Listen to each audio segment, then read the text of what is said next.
Assalamualaikum warahmatullahi wabarakatuh.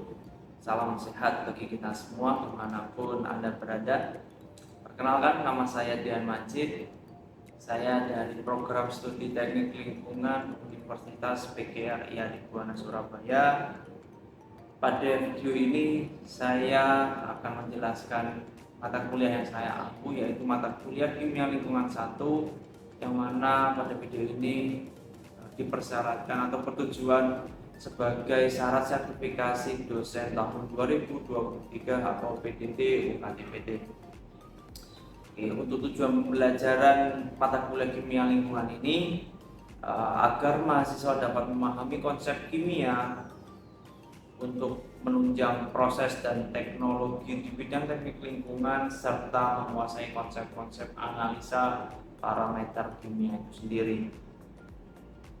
Dan untuk capaian yang akan ditargetkan, yang pertama yaitu mampu memahami konsep kimia dasar untuk menunjang proses dan teknologi di bidang teknik lingkungan, kemudian menguasai konsep analisa parameter kimia, mampu menghasilkan dan menganalisis data pengukuran parameter kimia dengan benar, dan terakhir yaitu mampu memberikan kesimpulan yang tepat berdasarkan analisa data dan informasi yang didapatkan. Dan pada perkuliahan ini yang akan dilaksanakan selama 16 pertemuan. Di sisi lain ada beberapa pertemuan yang dilakukan secara praktikum dan dilakukan di laboratorium serta beberapa dilakukan di ruang kelas. Untuk lebih detailnya mengenai pembelajaran, saksikan video saya selanjutnya.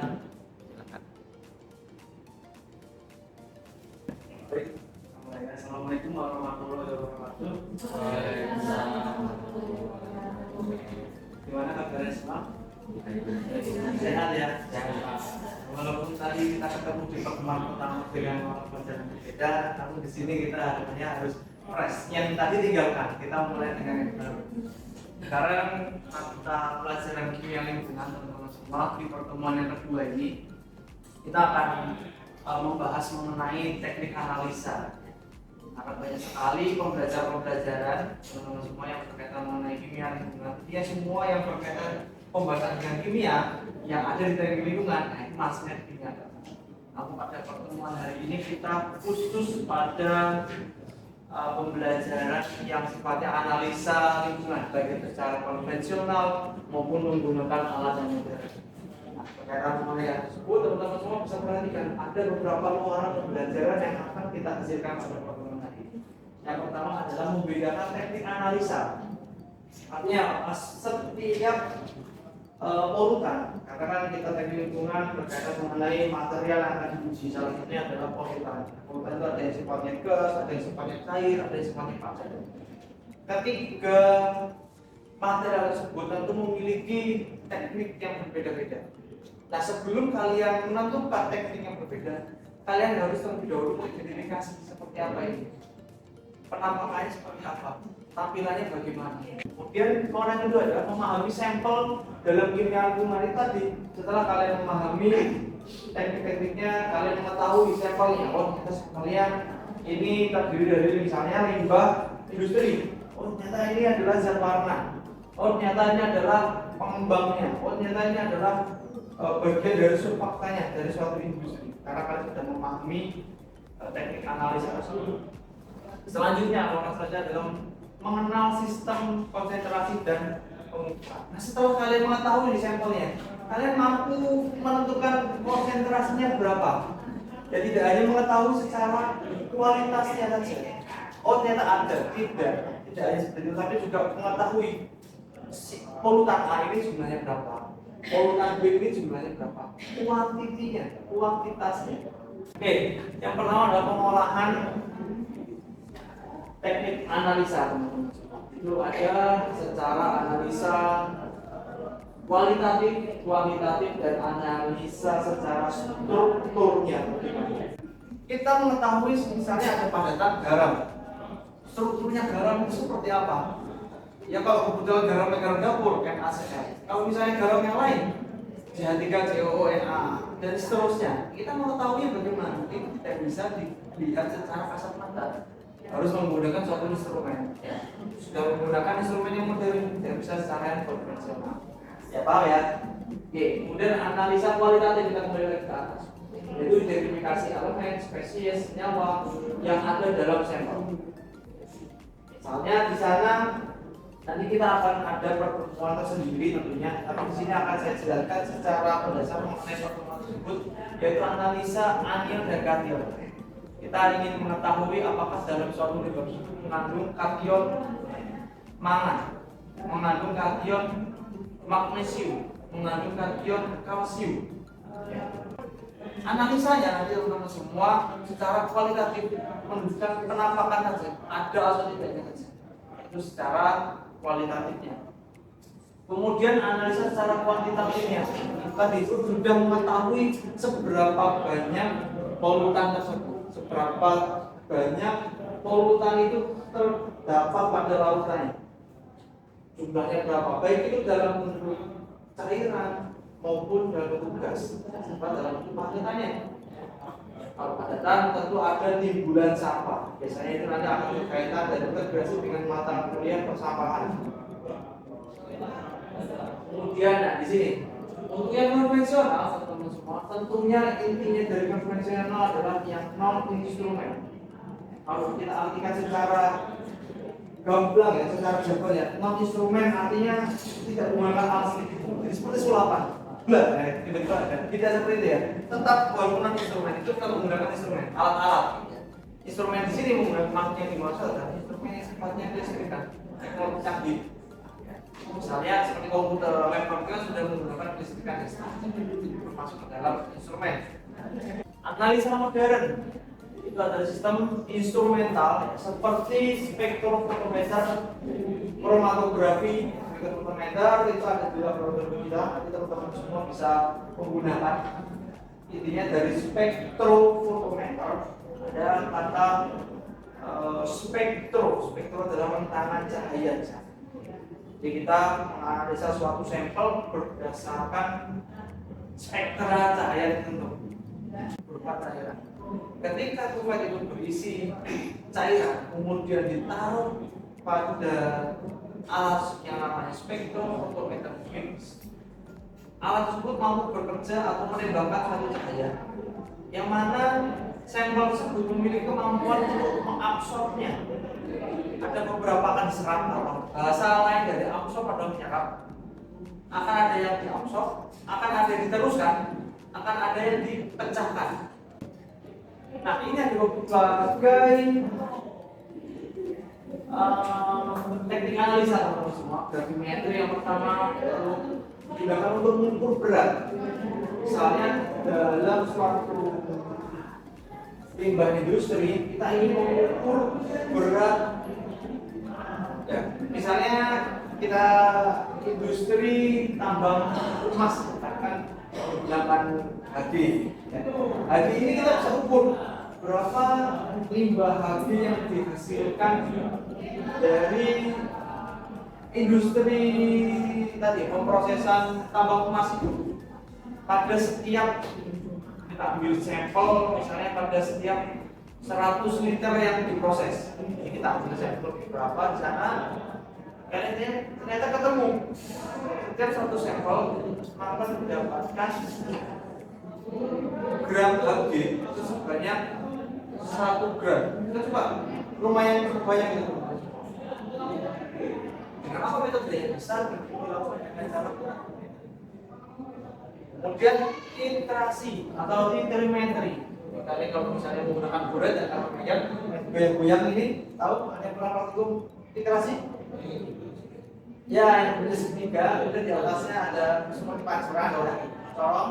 Nah, untuk titimetri nanti yang kemunculan adalah yang ada di buretnya, berapa volume yang muncul di sana, sehingga kita hitung secara manual dan muncul konsentrasinya. Konsentrasi itu akan kita konversi sehingga kita dapatkan gram pada lautan.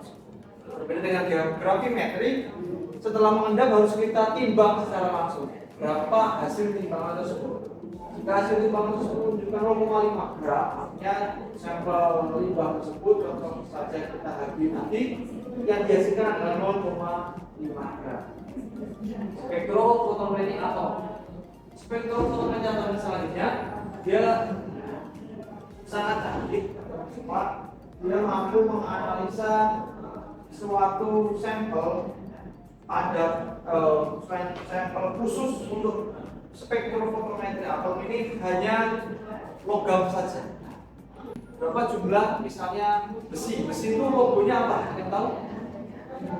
Simbolnya, simbol kimianya Mg itu magnesium. Besi adalah Fe. Misalnya kita ingin mengetahui jumlah besi yang ada pada got di depan kita, itu bisa kita ambil gotnya, kemudian kita saring sehingga bersih. Sampelnya kita injekkan ke dalam spektrofotometri atom. Nanti akan muncul berapa konsentrasi Se yang ada. Tentu sebelumnya kita membuat yang namanya kurva kalibrasi. Nanti akan saya ajarkan lebih detail mengenai kurva kalibrasi. Nah, ini ada beberapa gambarannya tadi. Gravimetri yang paling kiri atas ya. Kita hanya melakukan penyaringan, kemudian hasil dari disaring itu akan ditimbang. Nah, namun tidak sesimpel itu. Sebelumnya ada treatment tambahan. Biasanya adalah penambahan bahan-bahan kimia tertentu sesuai dengan target apa yang ingin kita analisa. Jadi ketika kita menganalisa suatu sampel yang ada di lapangan, itu tidak asal kita tambahkan bahan kimianya. Tapi kita harus mengetahui dulu, misalnya tadi industri tambah emas yang menggunakan harga. Sudah pastikan di sana kemungkinan saya ingin mengecek harganya berapa. Jangan sampai kalian iseng. Yang kalian cek apa? Fe-nya, ya itu percuma saja. Karena kan di sana tambang sudah jelas tambang emas, menggunakan merkuri tadi kan. Yang kalian cek harusnya harganya, bukan yang Fe-nya. Nah, seperti tadi misalnya kalian ada industri elektroplating. Apa kalau elektroplating yang tahu? Laki-laki biasanya suka nih motornya di plating chrome, ya tahu ya, industrinya namanya elektroplating. Hasilnya ya chrome itu tromolnya di chrome ya, kemudian apa namanya pegangan motor belakang udah kayak gitu ya, semuanya di chrome dan seterusnya. Chrome itu teman-teman semua itu juga termasuk ke dalam polutan yang cukup berbahaya. Nah, ketika kalian mengetahui ada industri elektroplating, kalian ingin mengecek polutannya berapa? Ya kalian sudah ada. Oh berarti saya menggunakan reagen yang khusus untuk chrome, gravimetri chrome. Karena kan berbeda reagen yang digunakan untuk chrome dengan reagen yang digunakan untuk bagian. Paham ya? Jadi walaupun kita menganalisa gravimetri, kita mengetahui kira-kira reagennya apa yang akan kita gunakan. Selanjutnya elektrokimia, nanti yang ada di tengah atas ya, ada dua chamber ya, ada dua lampu ukur lampu reaksi bisa menggunakan chamber tertentu, kemudian ada elektroda dan anoda di sana. Kemudian titrimetri yang paling kanan atas ya, iterasi yang digoyang tangannya ya, dilihat diri saja. Nah di sana nanti pada proses tersebut kalian melakukan literasi, contohnya saja asam basa. Ketika literasi itu biasanya dibarengi dengan adanya indikator larutan. Contohnya ketika asam basa kalian gunakan adalah PP, phenolphthalein. Oke, nah ini tampilannya grafik dari spektrofotometri UV vis semua. Nanti kita akan mendapatkan tampilan seperti ini, seperti puncak yang di paling atas ya. Sekarang kita masuk ke sampel dan analisis dalam analisis. Dan cairan, gas, food product, human specimen. Nah ini adalah yang sangat sering sekali kita gunakan untuk menganalisa suatu material atau bahan kimia. Cairan dan gas dan padat Kematangannya bisa berupa food ataupun ataupun non-human. Non-human itu misalnya kotoran hewan kita analisa kandungannya seperti apa, tapi itu sudah di luar scope kita, sudah di luar disiplin ilmu kita. Yang dibuat spesimen, ada yang darah, ada yang urin, ada yang rambut. Beberapa hampir sama metodenya seperti yang food product, harus kita buat dalam larutan, harus kita haluskan terlebih dahulu dan seterusnya. Oke, kemudian untuk pengukuran semua kita mengenal alat ukur ya, neraca ya. Ada yang sifatnya konvensional dan ada yang elektrik. Timbangan emas, kalau kalian di toko emas itu kan ada ya timbangan emas dia. Itu salah satu yang sifatnya konvensional dan ada yang sifatnya elektrik yang dia sangat pekat sekali. Untuk penimbangan batas toleransinya itu ketelitian sampai 0,1% ya. Sekarang untuk penimbangan yang timbangan kurang dari konvensional itu bisa sampai 10%, tinggi sekali, jadi sangat tidak diharapkan. Namun ketika menggunakan yang elektrik tadi, batas ketelitiannya hingga atau toleransinya hingga 0,1%. Misalnya kalian menimbang 1 gram, ya ada kemungkinan errornya itu 1 gram lebih sedikit, tapi itu sangat kecil sekali, itu pun 0,00 sekian. Kalau yang elektrik itu sangat peka, tergantung berapa nol dianggap pokoknya. Jadi misalnya 0 yang bagus itu sampai 4 kali, 0,04 kali. Jadi dengan ketelitian yang cukup. Dan pengukuran volume, ya, menggunakan pipet volume, pipet ukur, kemudian micropipet, seal pipet, dan sebagainya. Buret, nah ini fungsinya buret, yang ada gambar animasi yang ini sekarang bawah gitu ya. Itu fungsinya untuk titrimetri tadi, titrasi, semua. Ya, biasanya kapasitasnya sampai 100 mili saja mentok gitu. Paling rendah 10, paling tinggi 100 mili. Kita masuk ke dalam satuan konsentrasi. Ada yang pernah lihat atau pernah mengukur dalam pola, dalam normal, pernah tapi lupa? Oke, kita akan ulas sekarang ya untuk pengukuran normal pola. Oke, karena di sana nanti kita akan gunakan sumber berat molekulnya dan juga massa atomnya dari setiap senyawa ya. Yang pertama kita fokus ke molar. Molar rumusnya di sana apa? M. Logonya M. Oke. M. M sama dengan mol per volume atau P ya. Mol ini teman-teman, ada yang tahu rumusnya mol? Rumus mol adalah mol sama dengan gram per BM.